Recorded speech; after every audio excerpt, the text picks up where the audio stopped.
आज मैं आपको एक अनोखी रहस्यमय कहानी सुनाऊंगा। अगर आप चैनल पर नए हैं तो अभी सब्सक्राइब कर ले तथा कहानी पूरा देखें। अंत में एक अनोखा रहस्य छुपा है। धन्यवाद। तो सुनिए। सृष्टि के एक ऐसे काल में जहां धर्म और अधर्म का संतुलन बिगड़ रहा था, वहां एक अत्यंत धर्मपरायण ऋषि रहते थे जिनका नाम था महर्षि क्षमावान। महर्षि क्षमावान की विशेषता ये थी कि वे अन्याय होने पर भी किसी को श्राप नहीं देते थे, बल्कि हमेशा उस व्यक्ति को क्षमा कर देते थे जिसने उन्हें कष्ट दिया हो। एक दिन जब महर्षि क्षमावान गहरी तपस्या में लीन थे, तो एक घोर पापी और क्रूर डाकू ने उनके आश्रम में घुसकर सारा सामान लूट लिया और उन्हें अपमानित किया। डाकू चला गया और शिष्यों ने महर्षि से कहा, गुरुदेव, ये डाकू हर तरफ अन्याय कर रहा है, आपने इसे श्राप क्यों नहीं दिया? यदि आप जैसे महात्मा भी इसे क्षमा करेंगे तो यह अधर्म और बढ़ेगा। महर्षि क्षमावान ने गहरी सांस ली और बोले, पुत्रों, मेरा काम क्षमा करना है। मुझे विश्वास है कि कर्मफल का विधान स्वयं ही इसका न्याय करेगा। ये सुनकर भगवान विष्णु ने सोचा, महर्षि की आस्था महान है, लेकिन उन्हें ये समझना होगा कि कर्मफल का चक्र कैसे काम करता है और उसमें क्षमा का क्या स्थान है। भगवान विष्णु एक तेजस्वी युवा तपस्वी के वेश में महर्षि के आश्रम पहुँचे। युवा तपस्वी ने महर्षि से पूछा, गुरुदेव, आप सबको क्षमा करते हैं, यह महान है, लेकिन मेरे मन में एक संदेह है, क्या क्षमा करने से कर्मों का हिसाब बदल जाता है? क्या उस डाकू को उसके कर्मों का फल नहीं मिलेगा? महर्षि ने कहा, फल तो अवश्य मिलेगा पुत्र, ये सृष्टि का नियम है। युवा तपस्वी विष्णु जी ने कहा, यदि ऐसा है तो मुझे काल के उस विधान को देखना है। भगवान विष्णु महर्षि क्षमावान को एक गुप्त लोक में ले गए। वहां उन्होंने एक विशाल रेत घड़ी आवरग्लास आई जो लगातार घूम रही थी। भगवान ने कहा, महर्षि, ये कर्मफल की रेत घड़ी है। जब कोई जीव जन्म लेता है तो नीचे वाले कक्ष में कर्म की रेत भरना शुरू होती है। जब वह रेत पूरी भर जाती है तो उससे ऊपर पलटना पड़ता है, यानी उसे अपने कर्मों का फल भोगना पड़ता है, चाहे वह सुख हो या दुख। फिर भगवान ने उस डाकू की रेत घड़ी की ओर इशारा किया। डाकू की रेत घड़ी में काले रंग की रेत तेजी से भर रही थी, जिसका अर्थ था कि उसके कर्मफल का समय बहुत निकट था। महर्षि क्षमावान ने पूछा, प्रभु, ये तो भयानक है, ये घड़ी जल्द ही पलटेगी और डाकू को घोर कष्ट मिलेगा। तभी भगवान विष्णु ने महर्षि के क्षमावान स्वभाव को याद करते हुए एक चमत्कार किया। भगवान ने महर्षि की क्षमा की शक्ति को एकत्रित किया और जैसे ही डाकू की घड़ी पलटने वाली थी, भगवान ने महर्षि की क्षमा की शक्ति को उस रेत घड़ी के शीर्ष कक्ष में डाला। अचानक उस काले रेत के नीचे सफेद और चमकदार रेत की एक मोटी परत जमा हो गई। इस परत ने डाकू की रेत घड़ी को पलटने से रोक दिया और नीचे वाली काली रेत को ऊपर तक पहुंचने के लिए एक लंबा मार्ग दे दिया। भगवान विष्णु ने समझाया, महर्षि, क्षमा कर्मफल को समाप्त नहीं करती, क्षमा कर्मफल के समय को बदल देती है। तुम्हारी क्षमा की शक्ति उस डाकू के लिए एक नए जीवन का समय बन गई है। अब उसकी रेत घड़ी को पलटने में अधिक समय लगेगा। इस विलंब डिले से उसे अपने पापों पर पश्चाताप करने और शुभ कर्मों से उस काली रेत को ऊपर से आने वाली सफेद रेत तक शुभ कर्मों का फल से बदलने का अवसर मिलेगा।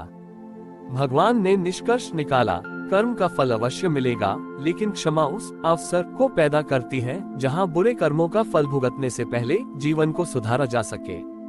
यही सृष्टि के पालनहार का नियम है। महर्षि क्षमावान का संदेह दूर हो गया। उन्होंने समझा कि उनकी क्षमा ने डाकू को सजा से बचाया नहीं, बल्कि उसे सुधारने का एक अनमोल मौका दिया था। महर्षि वापस पृथ्वी पर लौटे और अब और भी अधिक उत्साह से सबको क्षमा करने लगे, ये जानते हुए कि वे हर अपराधी को सुधरने का एक अतिरिक्त समय दे रहे हैं। महर्षि क्षमावान से सारा सामान लूटने के बाद डाकू अपने रास्ते पर था। उसने सोचा कि महर्षि एक कायर व्यक्ति हैं, जो क्षमा करके अपनी कमजोरी दिखा रहे हैं। उसने निर्भीकता से अपना लूट का जीवन जारी रखा, लेकिन भगवान विष्णु द्वारा दिए गए विलंब डिले का प्रभाव धीरे धीरे डाकू के जीवन में दिखने लगा। आमतौर पर जब कोई व्यक्ति घोर पाप करता है तो उसके कर्मों का फल तुरंत या शीघ्र ही उसे मिलता है, जैसे दुर्घटना, बीमारी या अचानक विपत्ति। परंतु महर्षि की क्षमा ने उसके बुरी किस्मत के चक्र को तोड़ दिया था। डाकू लूटपाट तो करता था, लेकिन अब हर बार कोई न कोई अजीब संयोग हो जाता था। तारांकन एक बार वह किसी को लूटने गया, पर लूट का सामान रास्ते में एक बूढ़े और भूखे व्यक्ति के हाथ लग गया जिसने उसे खाकर अपनी जान बचाई। तारांकन दूसरी बार वह एक घर में चोरी करने घुसा, लेकिन वहां बच्चों को सोते देखकर उसके मन में अचानक ग्लानि हुई और वह खाली हाथ लौट आया। इन छोटी छोटी घटनाओं से डाकू के मन में अजीब अशांति पैदा होने लगी। उसे अब लूट में पहले जैसा आनंद नहीं आता था। उसे लगता था कि भाग्य उसका साथ नहीं दे रहा है, या शायद किसी अनदेखी शक्ति ने उसके पापों के फल को रोक रखा है। एक रात डाकू अपने डेरे में बैठा था।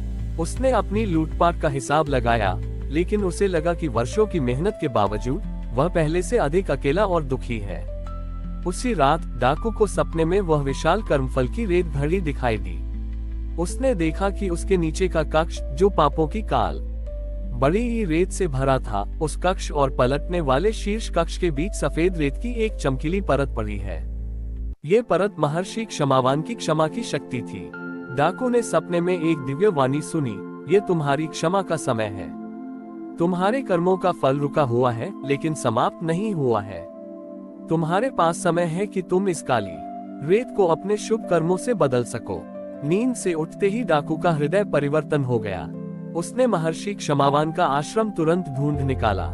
जब डाकू आश्रम पहुंचा तो उसने देखा कि महर्षि क्षमावान, जिसके आश्रम को उसने लूटा था, वह शांति से बैठे हैं और अपने शिष्यों को उपदेश दे रहे हैं।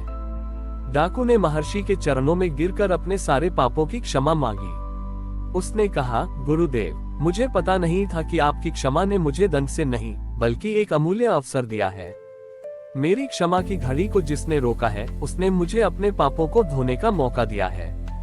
महर्षि क्षमावान मुस्कुराए। उन्होंने डाकू को उठाया और कहा, तुम्हारे हृदय का पश्चाताप ही वह सफेद रेत है जिसे तुमने अब कमाया है। अब तुम्हारे पापों का फल उतना कड़वा नहीं होगा, क्योंकि तुमने स्वयं को सुधारने का निश्चय किया है। डाकू ने अपने लूटपाट के सभी धन को लौटा दिया और महर्षि के आश्रम में रहकर निस्वार्थ सेवा में जुट गया। इस घटना से यह सिद्ध हुआ कि भगवान विष्णु का विधान केवल न्याय ही नहीं देता, बल्कि सुधार का अवसर भी देता है, और यह अवसर सच्ची क्षमा की शक्ति से पैदा होता है। हमारी और भी आध्यात्मिक एवं अनोखी कहानियां देखने के लिए हमारे चैनल पर जाएं तथा धार्मिक एवं पौराणिक अनोखी कहानियां हमारे चैनल पर है। कृपया जाके देखें तथा हमारे चैनल को सब्सक्राइब करके रखें और वीडियो लाइक जरूर करें। धन्यवाद।